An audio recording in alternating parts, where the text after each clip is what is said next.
Welcome to the Dubcast with Dubside. This is Dubcast number 72. You can think of it as the second part of number 71. I'll tell you about the continuation of my trip to Greenland and Denmark in July of 2025. And I'll be referring to some subjects we've heard before on the Dubcast. Number 67, I talked about Greenland and Tivoli, as well as a band called DDR. And all the way back in number 13, I also described Tivoli and a musician named Rasmus Lubeth. So we'll hear some more about them. Well, by the time you hear this, maybe I've got some of the details worked out better, but we've added a team member for the Dubcast, a guy who lives in Florida, and he's set up an Instagram account under the name Dubcast with Dubside. I was able to feed some photos to it from Greenland, and I'm not sure by now what's up or what's not on there, but you can take a look. I was tasked once again with going to Greenland and buying a number of auction items for Kayak USA event auctions to raise money for the subsequent year. And should have all these things that I got on that Instagram page somewhere. Now, by the time you get this, some of them may have already been auctioned off at, say, the Minnesota event or the Michigan event. But that's about all I can say about it for now. Well, the competition in Sisimiut ends. That was the 19th or the 20th or somewhere in there. And the winners are for Qajaqs that year is Qajaqs Tobiasen in the men's category and Ivinguak Olsen for the women's category. So years ago, they would schedule the competition around the ferry. That's the Arctic Umiak line. The ship is called Sarfak Ituk, which makes runs up and down the coast of West Greenland back and forth. And it takes maybe a week to get all the way from Qajaqs up to Ilulissat. And so it passes through various towns, and they set the schedule so that it can bring the other teams to the town that the competition is held in. They usually have a big event when the ferry comes. All the local people get out, and the kayak group gets out there, and then there's often kayaks to be loaded off of the ferry that people have brought at the last minute for the competition. Well, this year they did not set the competition schedule to make it convenient to use the ferry. If you took the ferry to Sisimiut, you'd get there maybe a week early. And on the way back, you could, right as the competition ended, a day or two later, you could take the ferry back to Nuuk. But getting there didn't work out that way. And I was told later that people are flying more these days. I guess there's more flights available, and it reduces the amount of time it takes that you have to take off of work to go to the competition. Because if you're going from Qajaqs all the way up to, say, Ilulissat, it's going to take you, I think that's about 3 days each way. So that would be almost another week plus the competition. You'd have to take off like double the amount of time to attend. So I took the ferry back from Sisimiut to Nuuk. And on this ferry, there was not a single other person involved in kayaking. No other team members, nobody. It was all, a bunch of tourists and some Greenlanders, but I was rather shocked not to find any other kayak folks on board. Nevertheless, I had a relaxing voyage overnight, and it arrived in Nuuk at 6 a.m. I thought I had put the word out that I'd be arriving at that time, but getting off the ferry, there was no one there waiting to take me anywhere. But I had reservations at the Seamen's Home, which is the hotels they have set up they cater to sailors all over Greenland. They've been there for a long time. And it's kind of a mid-range price, not the expensive hotels, but a step up from a hostel. So the Seamen's Home is within walking distance of the ferry dock. So I walked over to the Seamen's Home, And I had to wait to check in because 6 a.m. they're not ready for a room yet, so there's more waiting involved there. I was able to check the bag in, store it in the foyer there, and then go out and walk around and come back when the room was ready.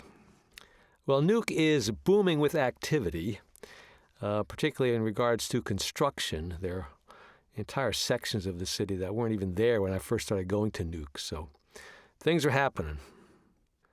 And I was trying to tell people they could call me and leave a message at the Seamen's Home for me, since I'm still not walking around with a cell phone, and that didn't quite work out. But one of the days I was there, I wanted to just connect with people, somebody that I knew. So I figured I'll just go for a walk, and I will walk to Ari Christian D. Yusufson's place. I couldn't remember exactly which house it was, but I knew where. And that's not a mile or two towards the airport. So I went on that walk, and I got to that area, and I couldn't find him, didn't see anything. But on the way back, a car passed me on the road and slowed down and stopped. And out got Paningawak Corneliusson, who we met very briefly when I described her attendance at the Delmarva Palace Retreat 2 years ago. And I didn't have time to do a full interview with her then, so one of my objectives in Nuuk was to do that full interview.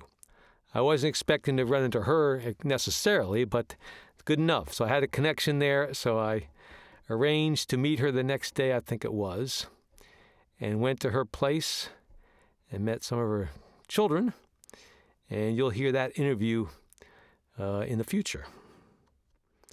I also had on my list to meet up with a guy named Inuk Sidious Hug, who is a filmmaker and artist, whose father is the noted author of many books, Sidious Hug, and whose mother is Aka Hug, who is a very influential artist in Greenland. And I did get that interview. We went out on his boat, just sat in the harbor, a nice quiet place, and talked to him for half an hour or so while recording it. And then in the downtown center of Nuuk, I got to the Bolt Lamar store. I described the Bolt Lamar, these two guys that have made this clothing line, and they have done very well. They got their logo all over the place. I think I have a picture on the Instagram it's a taxi with Bolt Lamar pasted across the side. And I described on the Qajaqs, they had their Bolt Lamar logo. And so I didn't get a full interview with one of the guys I was talking to there. But I asked him about, the Bolt Lamar name comes from, they're two of their influential heroes, I guess you could say. There's Usain Bolt, the Jamaican sprinter, and Kendrick Lamar, the rapper. And I said, do either of those two guys know about your brand, the name of your brand? And they said no, not that they were aware of. And I said, well, someday they'll find out. It'd be cool to see one of them wearing a Bolt Lamar T-shirt. And the guy said, oh, that would be awesome. See, in my mind, Bolt Lamar is on that level of public awareness, but that's not how the general public feels. But actual Kendrick Lamar is a big superstar and has got endorsement deals. Is a big, huge name, as is Usain Bolt. Whereas these Bolt Lamar guys are just a little Greenland thing, but they're growing and they're destined for bigger things, I think. Stopped into Atlantic Music to see Christian Elsner and hang out with him for a bit. And so let me tell you about the app you can get. Well, you can't get it unless you're in Greenland or Denmark, but it's called Tusass Music, Tusass. And it's an app you get, you download it, and then that gives you access to the whole Greenland music catalog. And it costs 61 kroners a month. I'm not too big on these ones you have to pay every month, but I suppose if you're supporting Greenland musicians, and they get a much better return on that than they do on the iTunes or Spotify, it'd be a good way to support them, except that we still, in the U.S., we can't get this yet. But for all you Danish listeners to the podcast, if you haven't got it already, Tusass Music, and support the Greenland musicians. Now, I got to hang out with Maligak a little bit in Sisimiut, but we had made plans to, when I got to Nuuk, he'd have me over for dinner and show me the new place he's living, and he's got a new boat, I think, as well. Well, I misread my own flight schedule, and I was actually getting to Nuuk 2 days after I told him I would. So he was gone on some other trip he had, so I did not get to meet him again, unfortunately.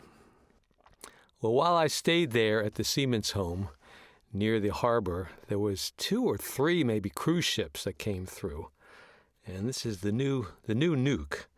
You've got tourists all around in the summertime, and these special buses, they're regular public buses, but there's another set of buses, Greenland excursions or something like that some tourist group or coordinated with the cruise ships run. So Nuuk is changing.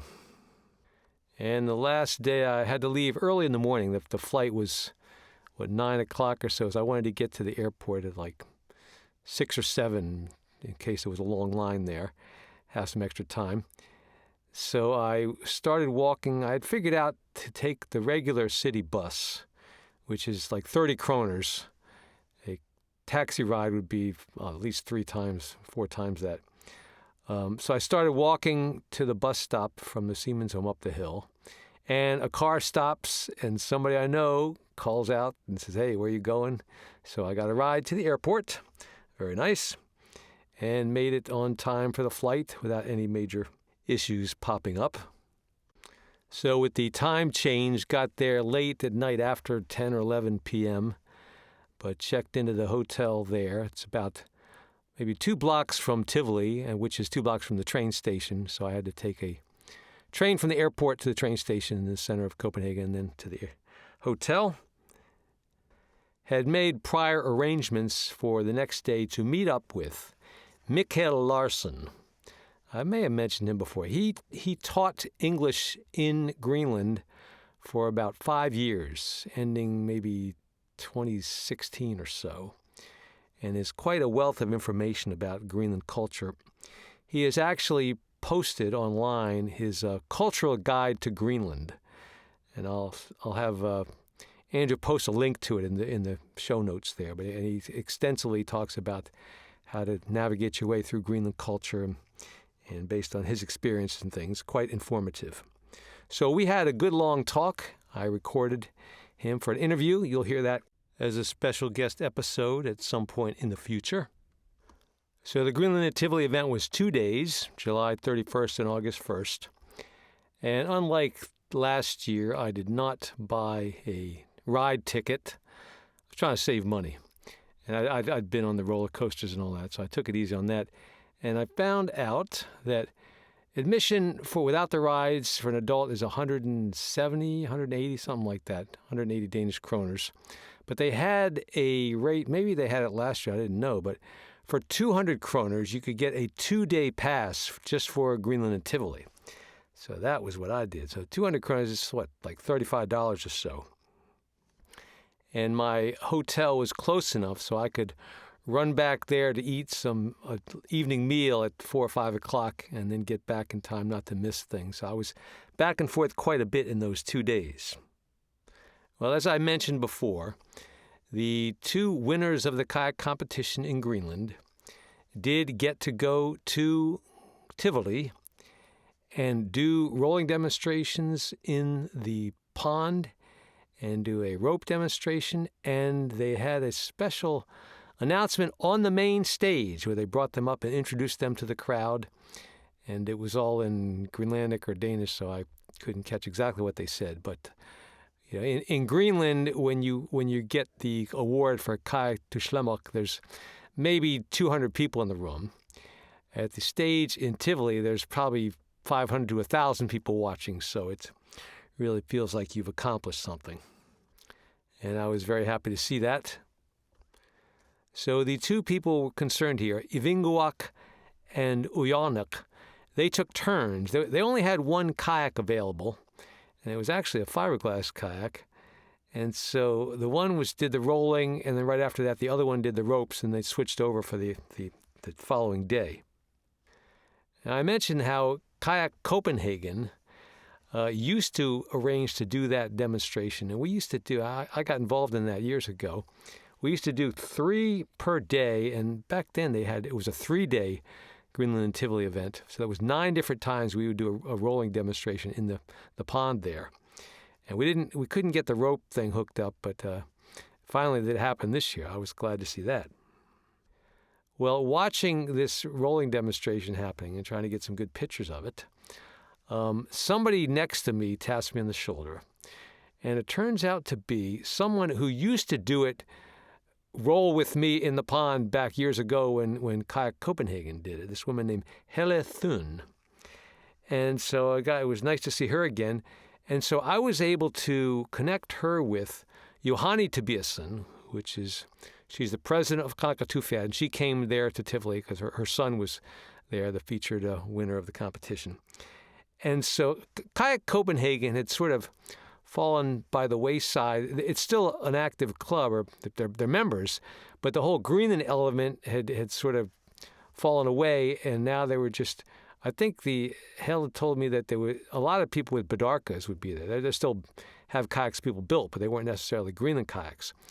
And so Helle and Johanne started talking to each other and sort of made a reconnection of Qajaq Copenhagen to Qajaq. And Helle said that next year they can supply some real skin-on-frame kayaks to the Tivoli event, so they can have real Greenland kayaks. And the ropes setup was interesting. They had constructed a wooden rope scaffolding sort of platform. We have those in the U.S. We've built Kayak USA ones, but this one wasn't built with any of that expertise, so it was a little rickety. So they had all around Tivoli, you've got these uniformed Tivoli people with a nice Tivoli hat and things. There's some security police type people, and there's other ones that they're just like staff people. So they had 4 of these Tivoli staff people, one standing on each corner of this rope structure to keep it from flipping over, to keep it stable. So that was an interesting touch. And there was a good solid crowd of people watching both the rolling and the ropes. And so it got some good exposure for the kayak events in Greenland. Well, if I had thousands of listeners in Copenhagen, it stands to reason that dozens of them would be there in Tivoli waiting to see me in person. But I don't have thousands of people listening. In relative terms, I'm a nobody. So it was a bit of an ego boost that I needed for one person during the time I was there in Tivoli to come up to me and say, "Excuse me, are you Dubside?" And so it was a Polish woman who lives in Denmark. And I would like to send a big shout out to Magdalena and her partner Gregory. I gave them each a Dubcast with Dubside guitar pick. I guess I do need to see every so often some tangible evidence that people are listening to the Dubcast. Well, over the course of the 2 days on the music bill, there was that band DDR, who was there last year. I mentioned them.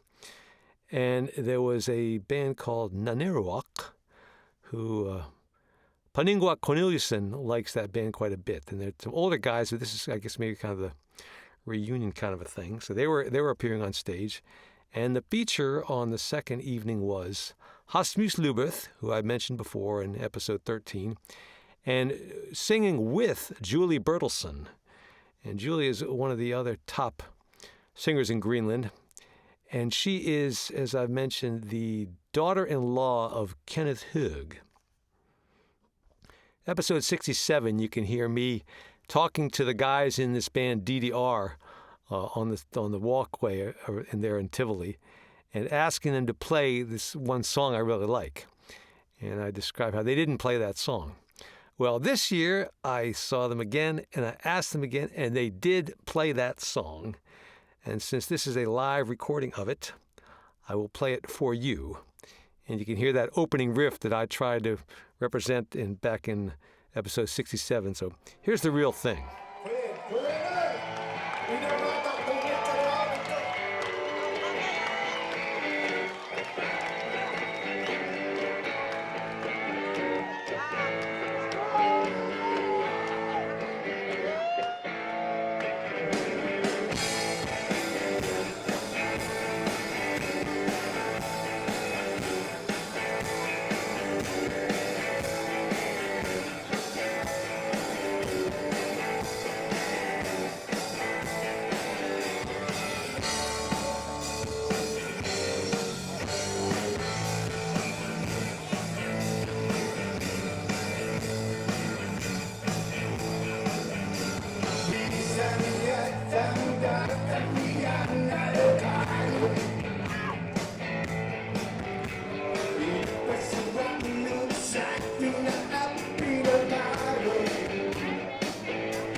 I realize the quality of that recording does leave something to be desired. All the more reason for you to seek out the studio version of that song. The band is called DDR, spelled with capital letters. The song is called Sussa, spelled S-U-S-S-A exclamation point. And the album is called Kaar, spelled K-A-A-R exclamation point. All right, the feature act the second night was Julie Bertelsen with Rasmus Lubeth, two of the very finest vocalists that Greenland has, and I was very excited to see them. I talked about in episode 13 the song that Rasmus Lubeth sings, my favorite song of his, and I was hoping to hear that again. He did not do that song. They had worked out some material together, the two of them, and it was some very good music. The strange thing was that they were scheduled to go on at 7 o'clock, even though I thought they would be the highlight of the evening. It turns out that Tivoli has this very popular Friday night rock concert series, and August 1st happened to fall on a Friday, and they do not preempt their rock show for Greenland and Tivoli. So they ended the feature Greenland stuff by 8 o'clock or so. And I noticed there walking around that they had the stage set up in, full riot configuration with the crowd control things. You can't even get close to the stage, which I wasn't used to that from years before. And the place starts getting really packed with people. Now, normally it is crowded by the end of the show there, but this is more extreme than I'm used to. And I'm looking, and these are not Greenlandic people. They're all like Danish folks. And so they were going to have the featured rock show at, 9 o'clock or something like that for another 2 hours. And the Greenlanders can hang out for that, but it's not really going to feature Greenlandic stuff. And so I look at the program, and the featured act is called TV2. I recall that name, TV2. I bought probably 10 years before that. There was in the store, it said TV2, and it said something about Greenland greatest something or other, and it had Christian and Frederick Elsner on it. So I bought it. Okay, and I figured this is a video with that the Nanook brothers are in it somehow. So I get it home. It's not a video at all. It's an audio recording. There's a band named TV2, and they did a concert in Nuuk. This is back in 2010 or 15 or something, and this is a recording of that. And so they had some special featured people. They had the guys from Nanook on one song, and they had Nina on another song, and somebody else, a couple of Greenland performers. But listening to the CD, it's all pretty much in Danish. There's some English, but they're not really singing in Greenlandic. The headline guy is just saying Qajaqs between the songs. So I didn't really pay that much attention to it. But I suppose in Denmark, TV2 is a big deal. Now, if you look up TV2, you have to get it straightened out between. There are plenty of TV channels using that designation, but you have to look up TV2 band, Danish pop rock band. And listening to my CD now, they do some catchy stuff. It's not bad. It's just not what I'm interested in. It's not in Greenlandic. So when Julie and Rasmus finished performing, I just went home. I wanted to have their sound in my head, not the sound of TV2. But I imagine it was a well-attended show, and people had a good time and went home at 10:30, 11 o'clock with a nice evening. But I went to bed early because I had to get up early the next day to catch the plane back to the U.S. And I'll give you the short version of the return trip. The flight to New York was fine. The little flight from New York back to Washington, D.C. had a 4 or 5 hour delay, and I ended up having to get some food in the airport and paying too much money for that. So they gave me change. I was using my U.S. dollars at that point. And they gave me a quarter, and it is my favorite U.S. quarter because it has a guitar on it. And this is the Tennessee State quarter. It also has a fiddle and a trumpet on it. And since we're talking about interesting coins, there is a coin with a kayak on it, U.S. currency. And this is the quarter 25-cent piece commemorative of the Apostle Islands in Wisconsin. And to save you from looking at your change for the next year, waiting for this quarter to turn up in your hand, you can go online and see a picture of it. Just type in U.S. quarter Apostle Islands or U.S. quarter Tennessee, and you can see what those look like. Now, there is another commemorative coin that you might be interested in, and this is a 20 kroner coin. And in Denmark and Greenland, the 20 kroner coin, that's what, like $3 or so.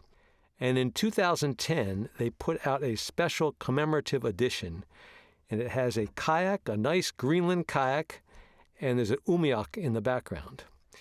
And that coin is, I think you can get it on eBay for like $7 or so.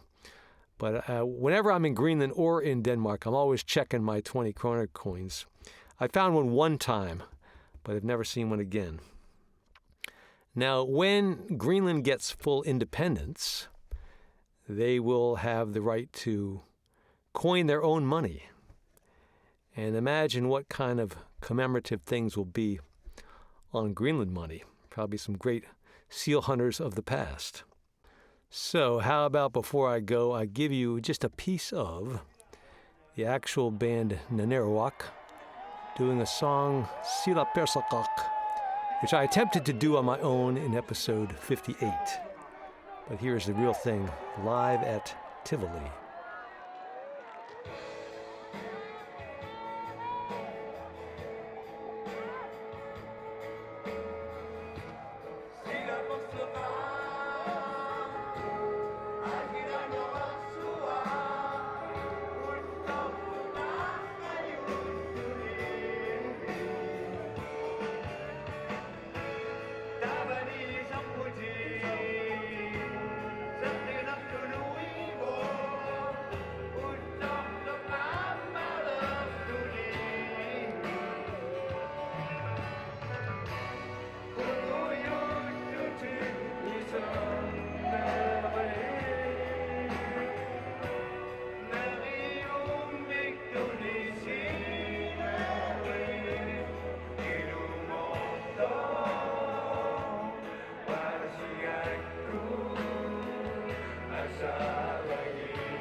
All right, the band is called Nanerwak, and the song is called Sila Persakak from a CD entitled Akusinek, which was done in 1985.